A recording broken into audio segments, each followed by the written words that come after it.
कितनी भी पुरानी फटी एड़ियाँ हैं, एड़ियों में बहुत ज़्यादा पस भर गई है। काली फटी पुरानी एड़ियाँ जिनको देख के आपको खुद भी शर्म आती है, आज की इस रेमेडी से आप उनको ठीक कर पाएँगे। इसके अलावा अगर आपके घुटनों में दर्द है, शरीर में कहीं पर भी दर्द है, उसको भी ये नुस्खा चूस के निकाल देगा, वो भी सिर्फ़ एक रात में। मेरी मम्मी का ये आज़माया हुआ नुस्खा है जो मैं आज आप लोगों के साथ में शेयर करने वाली हूँ, जिसको करने के बाद में आप अपनी उन फटी हुई एड़ियों से जिनको दिखा के या देखने पर आपको शर्म आती थी, खुद भी शर्म आती थी, आप इनको सॉक्स में छुपाते थे, चप्पल में छुपाते थे कि लोगों को नज़र ना आए ऐसे पैर हो गए थे, तो आपको आज इस रेमेडी से इतना फ़ायदा होगा कि आप दूसरों को इस रेमेडी के फ़ायदे बताओगे और उनको बोलोगे कि आपको करना चाहिए। देखो जी, अगर आपको भी सैंडल चप्पल पहनते वक़्त पैरों में बहुत ज़्यादा दर्द होता है, ब्लीडिंग आने लगती है, तो आप देखोगे आपके इस रेमेडी को करने के बाद में पैर एकदम सॉफ्ट और मुलायम हो गए हैं। और अगर सब कुछ करके आप देख चुके हैं, बहुत कुछ इलाज किया, आपने डॉक्टर की दवाई ली, हर चीज़ करके देख लिया, लेकिन अगर आपको फ़ायदा नहीं हुआ है भाई, तो आज का ये रेमेडी ट्राई कर लेना। क्या होता है कई बार जब बहुत ज़्यादा पैरों में दर्द होता है फटी हुई एड़ियों की वजह से, तो कहीं खड़ा होना मुश्किल होता है, बैठना मुश्किल होता है, अच्छी-अच्छी चप्पल पहनने का दिल नहीं करता है। हर किसी के मन में आता है कि पैर जो हो सुंदर हो, सॉफ्ट हो, मुलायम हो, रुई के जैसे हों, लेकिन वो हो ही नहीं पाते हैं। और जब पैरों में दर्द होता है ना, तो हमारा दिन-रात का सुकून खो जाता है, हमें रात को नींद नहीं आती है, शर्म आती है किस तरह से बाहर निकले, बस यही सोचने में लगे रहते हैं। बिल्कुल भी ताम-झाम के बिना आज की मैं ये रेमेडी आपको बता रही हूँ और इस क्रीम को सिर्फ़ आपको रात को लगाना है और ये क्रीम इतनी ज़्यादा इफ़ेक्टिव है कि ये आपके शरीर का किसी भी प्रकार का जो दर्द होगा उसको ये निकाल देगा और बिना किसी खर्चे के आप इसको बना सकते हो और बहुत साल तक आप इसको स्टोर कर सकते हो। कैसे लगाना है, कैसे बनाना है, हर चीज़ें मैं आपके साथ में शेयर करने वाली हूँ, तो वीडियो को पूरा ज़रूर देखिएगा। लगाने का और बनाने का तरीका कुछ भी मिस मत करना, वरना आपको जो रिज़ल्ट है थोड़ा-सा अलग मिलेगा। आपने क्या करना है, आपने लेना है एक प्याज जिसमें कि बहुत ज़्यादा मात्रा में फास्फोरस, विटामिन सी और एंटीबैक्टीरियल प्रॉपर्टीज़ पाई जाती हैं। फास्फोरस पाया जाता है, यानी कि हमारी फटी हुई एड़ियों के लिए अमृत समान है। इसके साथ में आपने लेनी है 8 से 10 लवंग। लवंग को इंग्लिश में क्या कहते हैं प्लीज़ यहाँ पे कमेंट ज़रूर करिएगा, क्योंकि बहुत सारे लोगों को लवंग का इंग्लिश में क्या नाम है नहीं पता है। लवंग आपके शरीर में से दर्द को चूस के बाहर निकाल देता है। शरीर में कहीं पर भी दर्द होता है, जैसे आपके दाँत में दर्द होता है तो बोलते हैं ना लौंग रखना चाहिए, ऐसे ही शरीर में कहीं पर भी अगर आपको दर्द है, आपको लवंग का यूज़ करना है और हम इसको प्याज के साथ में यूज़ कर रहे हैं, यानी कि ये हमारी फटी हुई एड़ियों के ऊपर अमृत समान काम करेगा। बहुत बार क्या होता है एकदम चुभन वाली दर्द होती है एड़ियों में, यानी कि हील में, तब हमें ऐसा लगता है हमारी हील बढ़ गई है, यानी कि हमारे पैर की हड्डी बढ़ गई है। नहीं, वो हमारे पैर की हड्डी नहीं बढ़ी है, बल्कि हमारी जो स्किन है वो एकदम ड्राई हो गई है, जिसकी वजह से उसके जो क्रैक्स हैं वो बढ़ते जा रहे हैं और फिर उसमें से ब्लीडिंग आने लगता है। तो प्याज और लवंग जब मिलती है तो ये एक नेचुरल औषधि का काम करती है, जो कि एंटीबैक्टीरियल प्रॉपर्टीज के लिए साथ में आती है। तो दोनों चीज़ें मिलके आपके पैरों के अंदर जितने भी बैक्टीरिया बैठे हैं उसको हटाती है और सॉफ्ट और मुलायम करके रखती है। इसका आपने एक अच्छा-सा गाढ़ा-सा पेस्ट बना लेना है। अब आप चाहे उसको हमाम-दस्ते में बनाओ, चाहे आप उसको ग्राइंडर की मदद से बनाओ, आपने इसका जूस निकाल लेना है। प्याज में कोलाजन बूस्टर की प्रॉपर्टीज़ पाई जाती हैं, जो कि आपकी फटी हुई एड़ियाँ जो स्किन फट गई है उसको वापस से बनाने में हेल्प करता है। तो अगर आपकी भी कोहनियों में, पिंडली में या फिर घुटनों में दर्द होता है, उसको ये ठीक करेगा। तो जब आप इसको इस तरीके से जो खास तरीका मैं आपको बता रही हूँ ना, इस तरीके से करोगे ना तो शत प्रतिशत आपको रिज़ल्ट मिलेगा। और इस तरीके को मैं नहीं, मेरे पूरे खानदान में सब लोगों ने इसको इस्तेमाल किया है, जिनकी एड़ियाँ बहुत ज़्यादा फट गई थी। गाँव में रहने वाले लोग जो थे, उनकी एड़ियाँ कितनी खराब हो जाती हैं, मिट्टी होती है, चप्पल नहीं होती है, जिसकी वजह से पैर एकदम खराब हो जाते हैं, उनकी भी एड़ियाँ इससे ठीक हुई हैं। और ये रेमेडी इतना जल्दी असर दिखाती है कि आपको रातों-रात इसका रिज़ल्ट मिलता है और आपको पता चल जाता है कि इसका फर्स्ट यूज़ में ही आपको पता चलता है कि इसको और आगे तक बना के लगाना ही लगाना है। इसमें अब हमने मिलाना है एलोवेरा जेल, जो आपकी स्किन को एक्स्ट्रा सॉफ्टनेस देगा, स्मूथनेस देगा और आपकी स्किन को मुलायम बना के रखने में हेल्प करता है।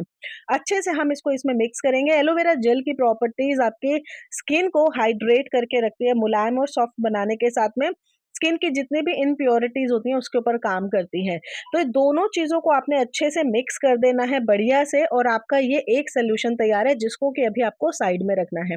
अब हम तैयार करेंगे हमारी जो इसका बेस है, ये हमारी बैक्टीरिया को खत्म करने की प्रॉपर्टीज़ हमने बना ली है क्योंकि हमारी हील्स में बहुत ज़्यादा कीटाणु भर जाते हैं जब वो फट जाती हैं और मुलायम नहीं रहती हैं, उसके लिए हमने ये एक सॉल्यूशन तैयार किया है। इसको अभी हम रखेंगे साइड में। दूसरी जो चीज़ है वो हमने लेनी है मोम। देखिए मोम हर किसी के घर में पाई जाती है, चाहे आप मोमबत्ती वाली मोम ले लो, चाहे इस तरह से जो मेरे पास में रखी हुई मोमबत्ती थी, ये हम लेंगे। इसको बनाते वक़्त आपने ध्यान देना है, एकदम सिंपल आँच के ऊपर बनाना है और इसको बनाते वक़्त अगर आपके पास कोई इंग्रीडिएंट नहीं है, तो प्लीज़ आप मुझे कमेंट करना, मैं आपको बता दूँगी वैसा ही फ़ायदा देने वाला दूसरी इंग्रीडिएंट क्या आपको यूज़ करनी है। अब मोमबत्ती की ज़रूरत जो है वो हमें इसलिए है, आप सोचोगे कि मोमबत्ती का यहाँ पे क्या ही काम है? मोमबत्ती तो मोम है। लेकिन मोम एक नेचुरल सीलेंट है यानी कि आपकी स्किन की जो नेचुरल नमी है उसको ये बाहर नहीं निकलने देता है और जब हम इसको यूज़ करते हैं तो ये हमारी स्किन की नमी को बरकरार रखती है और हमारी स्किन को सॉफ्ट और मुलायम बनाए रखती है। इसमें बैक्टीरियल ग्राउंड गुण भी होते हैं और स्किन की हमारी हील जो प्रॉपर्टीज़ होती हैं उसको भी ये मेंटेन करती हैं। तो आप चाहो तो पंसारी की दुकान से मोमबत्ती ले आओ और चाहिए तो एक गट्टी ले आओ और चाहे तो आपके घर में इस तरह की जो दिवाली वाली कैंडल्स होती हैं, वो भी आप ले सकते हैं। यहाँ पर याद करने वाली बात ये है कि आपने इसको एकदम सिम आँच के ऊपर बनाना है, ठीक है? तो इस तरीके से हम इसको एक बर्तन में निकाल लेंगे, मोटे तल्ले के बर्तन में और इसमें हम मिलाएँगे कुछ बूँदें कैस्टर ऑयल की। आपको यहाँ पर कैस्टर ऑयल ही मिलाना है। आपको पता है कैस्टर ऑयल आपके रिंकल्स को भी दूर करता है, आपकी स्किन के लिए एंटी एजिंग प्रॉपर्टीज़ के साथ में आता है, हमारी स्किन को ठीक करता है, बैक्टीरियल प्रॉपर्टीज़ जो होती हैं इसके साथ में जब मिक्स होती है तो इसका दुगना असर हमें मिलता है। लेकिन अगर आपके पास में कैस्टर ऑयल नहीं है तो इसकी जगह आप दूसरा ऑयल है जो सबसे बेस्ट माना जाता है इसके बाद में, आप कमेंट करना मैं उसका नाम आपको बता दूँगी।